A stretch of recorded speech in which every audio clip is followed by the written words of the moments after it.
दोस्तों, पेटीएम को बंद होने की खबर समाचार पत्रों से लेकर सोशल मीडिया चैनलों के द्वारा आप तक पहुंच ही गई होगी। दोस्तों, आखिर इतनी अच्छी सर्विस देने वाली पेटीएम कंपनी क्यों बंद होने जा रही है? जिस कंपनी का मार्केट में अच्छा खासा बोलबाला है, उसे सरकार आखिर बंद क्यों कर रही है? रिजर्व बैंक के ऐसे कौन से नियम तोड़ दिए हैं पेटीएम कंपनी ने, जिसके बारे में रिजर्व बैंक को पहले पता ही नहीं चला? तो क्या अब पेटीएम पूरी तरह से बंद होने वाला है? जिसके पास पेटीएम का बार कोड, साउंड बॉक्स और पेटीएम बैंक में अकाउंट है, उन लोगों को अब क्या करना होगा?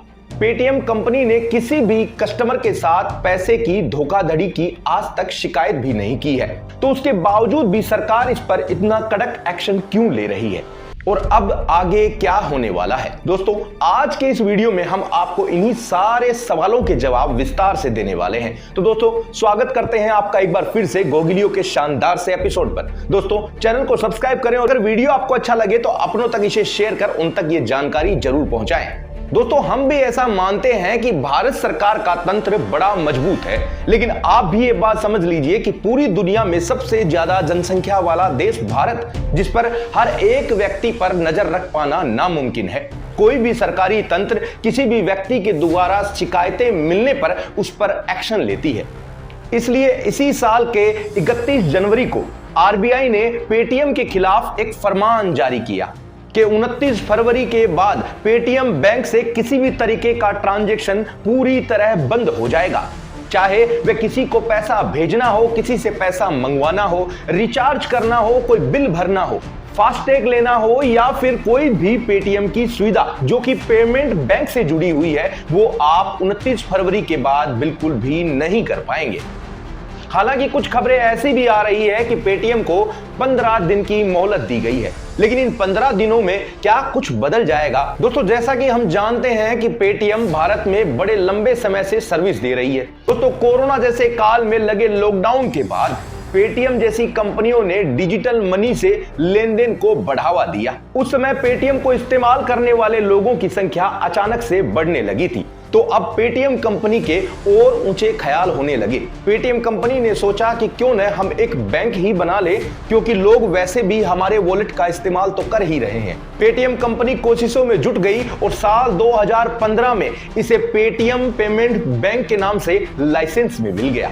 अगले 2 ही सालों में इस पर काम भी चालू कर दिया गया, यानी कि अब ग्राहकों के लिए तैयार था पेटीएम पेमेंट्स बैंक। लेकिन अगले 1 साल बाद ही रिजर्व बैंक ऑफ इंडिया ने इस पर फिर से बैन लगा दिया। आरबीआई ने यह कहा कि अब आज के बाद आप कोई भी नया कस्टमर नहीं जोड़ेंगे, क्योंकि आरबीआई को जांच में यह पता चला कि ये लाइसेंस के हिसाब से काम नहीं कर रहे हैं। इसके अलावा डे एंड बैलेंस का भी कोई रिकॉर्ड इनके पास नहीं है। इसके अलावा केवाईसी में भी गड़बड़ियां पाई जा रही थी, लेकिन नई कंपनी थी और इसलिए कंपनी की ओर थोड़ा सा हल्कापन रखा गया और कंपनी के अधिकारियों ने सरकारी अधिकारियों से रिक्वेस्ट कर उनको ये मना लिया, सभी प्रकार की परेशानियों का निपटारा जल्द ही कर लिया जाएगा। और ऐसा ही हुआ, आरबीआई ने वो बैन फिर से हटा लिया। अब पेटीएम की टीम के पास 2 रास्ते थे। एक रास्ता तो ये था कि सरकार की इन उलझनों को मिटाकर इसको अच्छे तरीके से काम किया जाए, लेकिन पेटीएम एक नया स्टार्टअप था, इसलिए इसमें लगाए लोगों के निवेश के दबाव में पेटीएम को एक कदम और बढ़ाना पड़ा, क्योंकि कंपनी अब ये चाह रही थी कि इसे ज्यादा से ज्यादा कस्टमर मिले। उसके लिए कंपनी ने ये सोचा कि जो लोग हमारा वॉलेट इस्तेमाल कर रहे हैं, उन्हीं से ही हम कहेंगे कि वे हमारा पेटीएम बैंक अकाउंट भी खुलवाए और उसका इस्तेमाल करें। लेकिन कोई भी कंज्यूमर इसके लिए तैयार ही नहीं हुआ, क्योंकि दोस्तों, आप भली बातें जानते हैं कि अगर आप पेटीएम वॉलेट का इस्तेमाल कर रहे हैं तो आपके पास किसी न किसी बैंक में अकाउंट जरूर होगा, तभी तो आप उसे मैनेज करते हैं। इसलिए भारत का कोई भी व्यक्ति जल्दी से इसमें हामी भर ही नहीं रहा था। पेटीएम कंपनी का टारगेट पूरा हो नहीं रहा था। इन्वेस्टरों का जोर था कि कैसे भी करके कस्टमर बढ़ाए जाएं। दोस्तों, उसी समय आरबीआई ने अपने नियमों में बदलाव किया और उन्होंने देखा कि ये जो वॉलेट अलग अलग कंपनियां बना रही है, ये बिना किसी जानकारी के बड़ा लेन देन कर रही है, जिसकी किसी भी तरह की कोई भी जानकारी सामने नहीं आती। तो आरबीआई ने एक दिशा निर्देश जारी कर कहा कि अब ये जितने भी वॉलेट है, इन सब की केवाईसी की जाए। बस क्या था, पेटीएम में काम करने वाले कर्मचारियों ने इसका बखूबी फायदा उठाया। वो फायदा कैसे उठाया वो अब जान लीजिए, क्योंकि बड़ी गड़बड़ यही हुई। दोस्तों, अब पेटीएम कंपनी ने केवाईसी कंपलसरी कर दिया, यानी कि अगर आप वॉलेट का इस्तेमाल कर रहे हैं तो आपको केवाईसी करवानी ही होगी, नहीं तो आपका वॉलेट पूरी तरह से बंद हो जाएगा। इस सब के पीछे सरकार के नियम थे, तो वो उन्हें मानने ही पड़ेंगे और वो सभी पर लागू थे। इसलिए कस्टमर केवाईसी करवाने को तैयार थे, लेकिन फिर भी वो बैंक अकाउंट खुलवाने को तैयार नहीं थे। यहां पेटीएम कंपनी के कर्मचारियों ने एक चाल चली, जहां केवाईसी फॉर्म पेटीएम वॉलेट का होना था, वहीं पर कुछ छोटे शब्दों में यह भी लिख दिया गया कि मैं एक बैंक अकाउंट भी ओपन कर रहा हूं या कर रही हूं।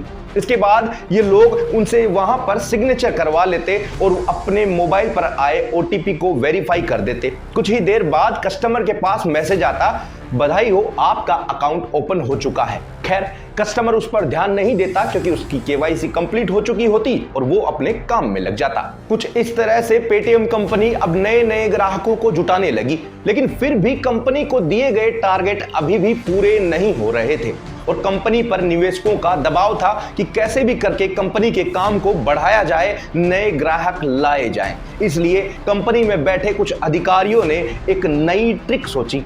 उन्होंने अपने एजेंट्स को 50 रुपए पर अकाउंट खोलने का कमीशन देना चालू किया।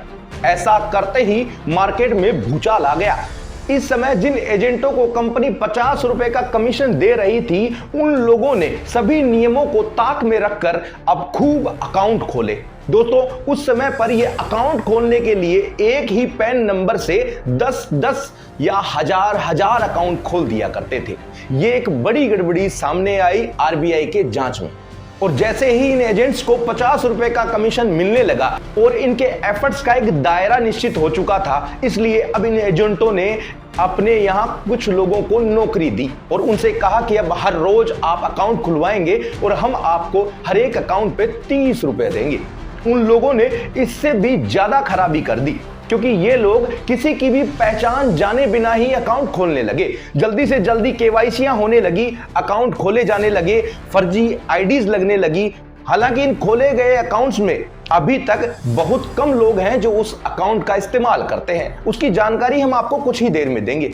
ऐसा ही एक कारण अक्टूबर 2021 में भी हुआ था। उस समय भी पेटीएम के कर्मचारियों ने आरबीआई को ही गलत जानकारी दे दी। इस वजह से आरबीआई ने उन पर 1 करोड़ रुपए की पेनल्टी लगा दी।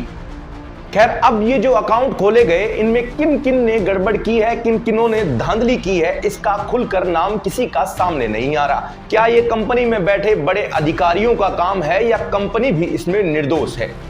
लेकिन गलती कोई भी करे, काम करवाने वाले को ही सजा मिलती है। इसलिए पेटीएम कंपनी को इसे बंद करने की सजा मिली है। दोस्तों, मार्च 2022 में भी पेटीएम पर पाबंदी लगी थी। उस समय भी आरबीआई ने कहा था कि पेटीएम पेमेंट्स बैंक पर अब किसी भी तरह के नए कस्टमर ना जोड़े जाएं। उसी समय ही आरबीआई ने बाहर के ऑडिटर को बुलाकर इस कंपनी का ऑडिट करवाया, तो जो सामने आया वो आरबीआई को हैरान कर देने वाला था। ऑडिटर ने बताया कि आरबीआई के किसी भी नियम का खुलकर पालन किया ही नहीं जा रहा था। इसके अलावा पेटीएम की टेक्नोलॉजी में भी लैप्स था, यानी इसमें भी बड़ी कमी उनके सामने आई। पेटीएम कंपनी का साइबर सिक्योरिटी सिस्टम भी कमजोर पाया गया। इसके अलावा एंटी मनी लॉन्ड्रिंग जैसे नियमों पर भी किसी भी तरह की कोई कार्रवाई या उन पर ध्यान ही नहीं दिया गया। दोस्तों, इसके अलावा आप जानते हैं कि बैंक खोलना भी कोई छोटी बात नहीं। जो भी बैंक खोलता है तो बैंक का ये नियम बनता है कि कस्टमर के सिक्योरिटी का पूरा ध्यान रखे। इसके अलावा उसके डेटा भी लीक ना हो। साथ ही आरबीआई को जांच में यह भी पता चला कि एक चाइनीज ऐप ने इसमें इन्वेस्टमेंट किया हुआ है, यानी सीधा सीधा भारत के लोगों का डाटा चाइना की कंपनी के पास जा सकता था। आखिर ऐसे फैसले पेटीएम पर लिए कैसे गए? क्योंकि कोई भी सरकारी तंत्र बिना शिकायत के तो कोई कदम उठाता ही नहीं है। तो हम आपको बता दें कि साल 2023 में ही 66,000 कंप्लेंट पेटीएम की आरबीआई को मिली, जिसमें उन्होंने उन कमियों का जिक्र किया, जिसके बाद सरकारी सिस्टम एक्टिव हुआ और इस पर पाबंदी लगा दी। दोस्तों अब आपको हम बताते हैं कि पेटीएम के पास ये अकाउंट जो खोले थे इनकी संख्या 35 करोड़ है और जिनमें से सिर्फ 4 करोड़ ही एक्टिव अकाउंट है, यानी लोग उसका इस्तेमाल कर रहे हैं। बाकी बचे 31 करोड़ अकाउंट फेक है, यानी उनका इस्तेमाल नहीं किया जा रहा है और इसी में ही उन एजेंटों की मिलीभगत पाई गई है। आरबीआई को यही संदेह है कि गड़बड़ यही हुई है। तो दोस्तों जब से पेटीएम बैंक खुला है तब से ही अब तक आरबीआई ने कुल 2 बार पाबंदी और 2 बार ही पेनल्टी लगाई है, फिर भी इन्होंने अपने काम में कोई सुधार नहीं किया। तो दोस्तों 29 फरवरी के बाद पेटीएम में आपका जो भी पैसा है वो आप कभी भी निकाल सकते हैं, उसकी कोई चिंता नहीं। लेकिन पेटीएम पेमेंट बैंक में अब आप पैसे जमा नहीं कर सकते हैं। इसके अलावा पेटीएम पेमेंट बैंक का ही इस्तेमाल नहीं कर सकते हैं। वॉलेट जरूर आप काम में ले सकते हैं। दोस्तों पेटीएम को ये खामियां पहले ही पता चल चुकी थी कि कर्मचारियों द्वारा कुछ तो धांधली की गई है, लेकिन अब पेटीएम को दूसरा रास्ता ढूंढने के लिए लगभग 5 महीने का टाइम लगेगा। वो कैसे लगेगा? क्योंकि अगर पेटीएम अपने इस बैंक को छोड़कर किसी दूसरे बैंक से नोडल अकाउंट ओपन करवाता है तो लगभग 2 से 3 महीने का समय लगता है। अब पेटीएम के पास करोड़ों का डाटा है, यानी करोड़ों कस्टमर है। अब उन कस्टमर तक उनके साउंड बॉक्स या बारकोड पर लगे बारकोड को चेंज कर वहां तक पहुंचाने में लगभग 2 से 3 महीने का वक्त लगता है। इसलिए आरबीआई ने इस पर सख्ती से कदम उठाते हुए इन्हें सिर्फ 29 दिन का समय दिया, यानी कि किसी भी तरह से ये उसे रिकवर नहीं कर पाएंगे और भारतीय कस्टमर इससे दूरी बनाने लगेंगे। ऐसा इनके साथ होना भी चाहिए क्योंकि इन्होंने गलती की है और अगर गलती की जाएगी, लोगों के विश्वास के साथ धोखा किया जाएगा तो इनको सजा मिलनी ही चाहिए। क्योंकि दोस्तों ये कोई कंपनी की बात नहीं, ये पूरे देश की बात है और पूरे देशवासियों के डेटा लीक होने की बात है। इसलिए हम आपसे ये अनुरोध करते हैं कि 29 फरवरी से पहले ही पेटीएम से बाहर निकल जाइए। इसके अलावा और भी बहुत सारे ऑप्शन आपके यहां उपलब्ध हैं। आज के लिए इतना ही, फिर मिलेंगे एक नई जानकारी के साथ। लगातार देखते रहिए गोगी लियो। जय हिंद।